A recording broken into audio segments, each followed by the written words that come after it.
On the program tonight, we are doing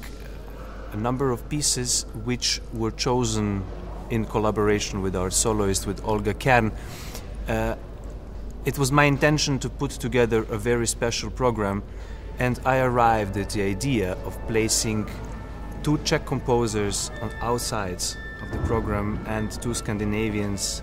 in the inner part of the program, which results in a constellation of a modern Czech piece by Ivo Blacha called Aerotherapy, a piece for winds and percussion, which is like a treatment by breath, curing by breath. After this we will have a Greek piano concerto with our splendid soloist Olga Kern,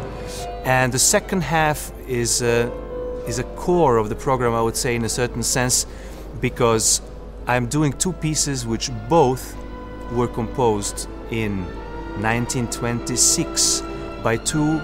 extremely extravagant, extraordinary composers which are yet so different from each other. I was happy to find this constellation of Sibelius' last tone poem and basically his last major orchestral work, Tapiola, a merciless,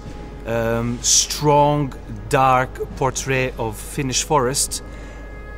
which is going to be played before we attempt Janacek Sinfonietta, which, by the way, I have an honor of doing for the first time with Brno Philharmonic, and it was for me a big challenge and also a great pleasure to be doing it here.